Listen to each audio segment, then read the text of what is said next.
Get my damn lotion. This is just for my dry hands, of course.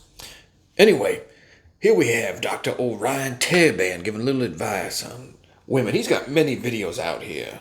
Many videos that have helped a great deal in the lives of men. This one is on why women's feelings don't matter and what that means for those dealing with them. But we're going to pass over these for now. In this episode, I'm simply going to respond to the objection on face value and explain how it is that I, in fact, know what women want.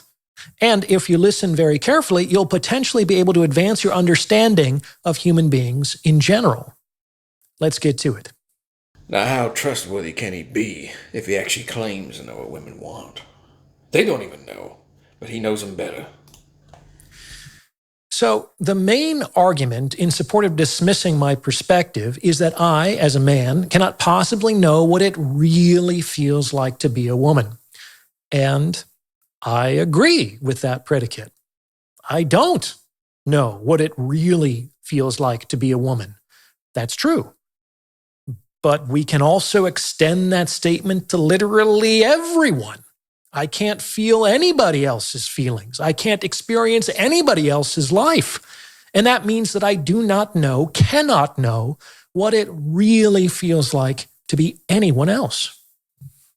That is kind of an interesting point. Especially on Reddit, I see so many people when there's a comment, what do women think about, what do men? And of course, the top comment is always, we're not a monolith.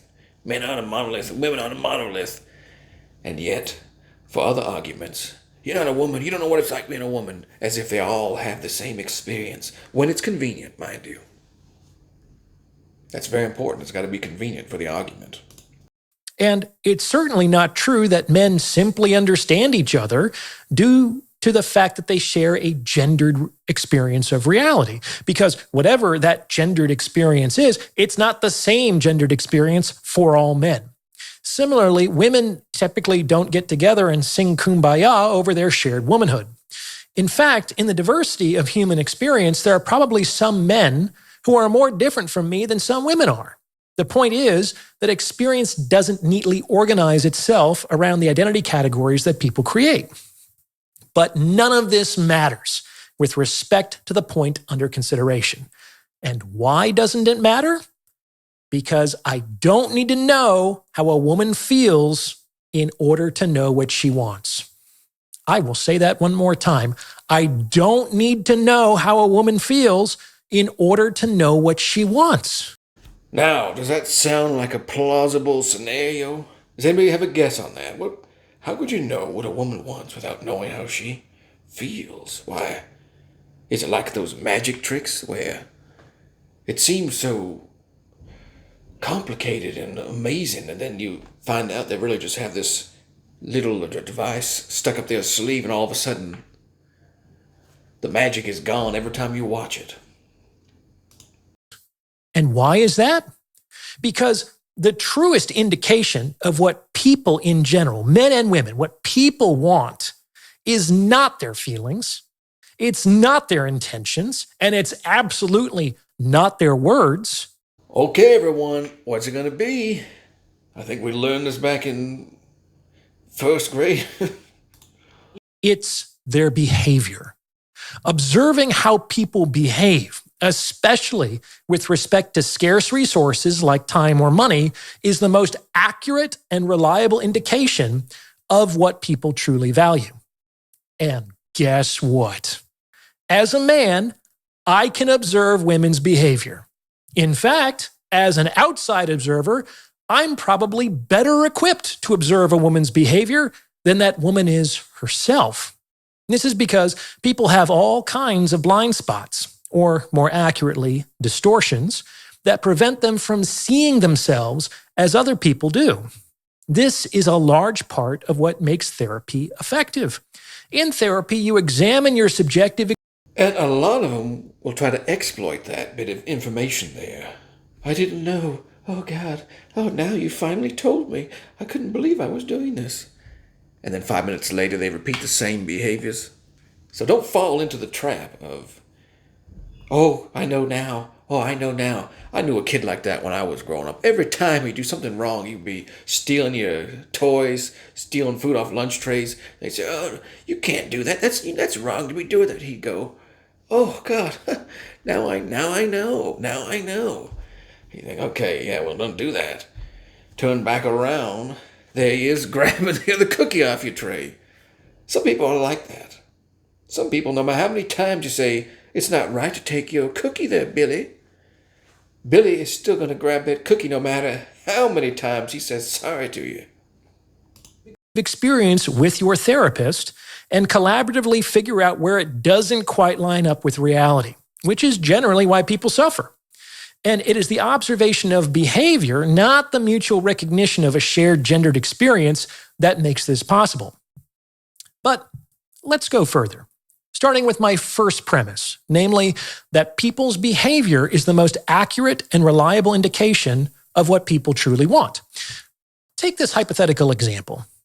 Let's say that you share a new business idea with a friend, and this person is just over the moon with support for your vision. This is going to make $1 billion. Your product is going to change the world, man. I can see one of your widgets in every household in America, and I know that you have the smarts and the drive to make this possible. I believe in you. However, if you ask him if he wants to invest $1,000 in your enterprise, and he says something like, I'd really like that. I really want to help you. And I know, I'm going to be missing out on something big, but money's really tight right now and I just don't have the funds to invest. But then you learn the following week, he spent $1,000 on a new TV. What are you reasonably going to conclude about what your friend really thinks and feels? Like, if you still believe that he doesn't have money, if you still believe that he thinks your business idea is good, and if you still believe that he wants to support you. Well, to be fair, not everybody wants to invest in a good idea. They have to be chomping at the bit to get it. And a TV, come on. TV's going to get hours of guaranteed enjoyment out of that. Whereas the business, if that's a passive investment, he just throws money at you. There's a lot of things you think are good ideas that you wouldn't necessarily jump at for various reasons. You are a fucking idiot. I guess I'll take it back then. Behavior indicated quite clearly that he believed a new television would generate more value for him than your amazing investment opportunity. Now, he could also be wrong. That is, you might actually have a good business and getting in on the ground floor could be the wisest decision of your friend's life. Like, what would your life be like today if you bought 10 Bitcoins 15 years ago? But it's also, you got to think the time. He's got the $1,000, he can get enjoyment from it right now. Guarantee. Whereas the other one, it's going to be ways down the road. He could get it back, but it's not just the money investment in that case. It is the time, the waiting period. You would still be a fucking idiot if you thought your friend actually felt that way and bought the TV instead. If you appreciate the insights on this channel, I would highly encourage you to get your hands on a copy of my book. Let's get you. The behavior of both relationships the same way is the clearest. I like the little sappy music he leaves on the ads as well. Indication of what they value. And that is why whenever there is discrepancy between what someone says and what someone does, you should always, always, always give priority to what they do. It doesn't mean you ignore. Especially if that is a repeated occurrence that you notice from that person. Once or twice, maybe something came up. Every time it's happening? Come on. A pattern? Anybody? Note the pattern here? Or what they say completely, but you absolutely take it with a large dose of salt. And the larger the discrepancy, the larger the dose. Anyone who succeeds in making you believe their words over and above their actions has cast a spell on you. That person is a magician. And when they go so far as to insist that their words should take precedence over their actions, then they become like Oz, the great and powerful, who insists you pay no attention to the man behind the curtain. Yes, that is very, very telling, but I wonder, having dealt with some of these people before, initially I had thought, okay, they are just scamming you, cheating you, manipulating you, trying to take advantage of you, exploit you. And perhaps they are. Now, not at this point has no real end result. It doesn't change anything. But to me, it was a fascinating thing to notice, to pick up on. Is that I wonder, do these people even know that they are lying, that they are scheming? I mean, do they actually believe what they are saying? Have they become so self-deluded, so clouded of the mind, that they feel what they are actually saying is true in that moment? Now, I said, who gives a damn, because they still gonna go and stab you in the back at the first available opportunity. But just as a point of curiosity, I wonder, do these people believe what they are saying? Do they? Because if you do, you'll realize there is no magic involved, just smoke and mirrors and a clever sleight of hand. And bullshit. Having listened to thousands and thousands of people, I can confidently tell you that words are more often used to obscure the truth than to reveal it. I'll say that again. Words are more often used to obscure the truth than to reveal it. The truth is revealed through action. Another part of that is there are several types of people when it comes to this, and one of them likes to use their words bluntly, directly, honestly. So when they go through life, they kind of imagine that others must feel the same way. So they will speak plainly and expect, oh, I said this, what I actually want. This other person is talking to me. That must be what they actually want. And it's difficult for them to fathom, man, might this other person actually be lying to me over there? Would they do that? I couldn't. People actually do that? Because your worldview, your moral code is so different that you can't imagine it's being done to you. So that's a lesson for people of that nature to learn. And learn it early, punks. Don't waste years of your life, in fact. Listen to this bullpucky shooting down on you. And our actions often reveal uncomfortable truths about ourselves. They often betray the concept of who we think we are or the concept of who we would like to be. This is why I might be in a better position to observe a person's actions than the person, him or herself. And that's a tough pill for anyone to swallow. Using the right weight matters. The body pod lets you easily understand what is the fastest. The eye cannot see itself. Like literally, if it did, it would cease to function as an organ of sight. It has to be transparent to self in order to see. In a similar fashion, the I, the ego, cannot completely see itself either. That's why we need friends and counselors to point out when we miss things. And yes, that is true, but it also comes down to not just it's pointed out to you, but are you going to be accountable for that and actually make the change? Because it could be pointed out to you many times over, and you still act and behave in the same fashion that you always have. In that case, it doesn't matter how many outside eyeballs are looking in on you. It's still going to be the same crock of shite coming out. And keep us on the straight and narrow. This is because just like there are magicians who cast spells on others, people absolutely cast spells on themselves.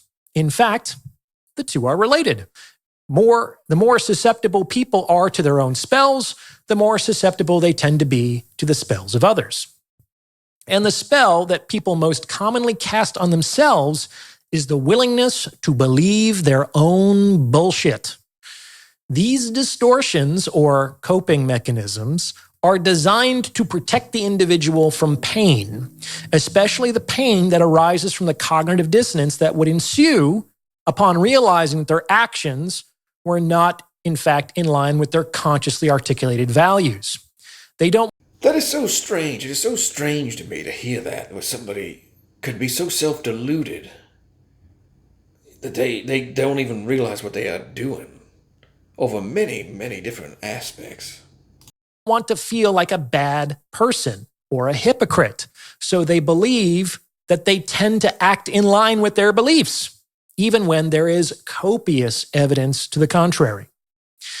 This is why the beginning of real self-improvement is the willingness to confront one's own evasions. And as we say, take a good long look at the person in the mirror.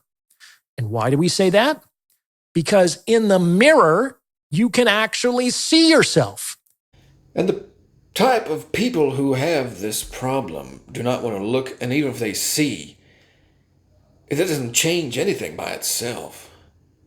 I said many people can be told, many people can be shown what they do, but if they do not reflect on it, accept it, and own it, they just come up with another excuse, another reason why you happen to be wrong and they are right. They can always self-justify. You can always find a reason for doing something. It never fails. Not as you believe you look like, but as other people see you. It is an idiom that functionally means to look at oneself objectively, which is, of course, what I can more easily accomplish as a third party. The more you can get out of your subjective experience, your feelings, your stories, your deceptions, the closer you will get to the truth. In any case, that is how I can possibly know what women want without ever personally experiencing. But they've got to be able to see it, feel it, and accept it themselves. Otherwise, it doesn't matter what they see. Their subjective emotions. Perhaps I'll discuss the other ramifications of this perspective, which are even more concerning, in a future episode.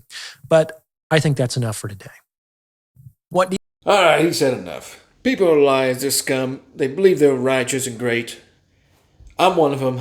I'm wonderful. I'm the best you're ever going to see. Subscribe, whatever that nonsense is you do. Click some buttons until a noise pops up. I don't even care at this point. Good luck out there, everyone. Bunch of lunatics. A bunch of lunatics.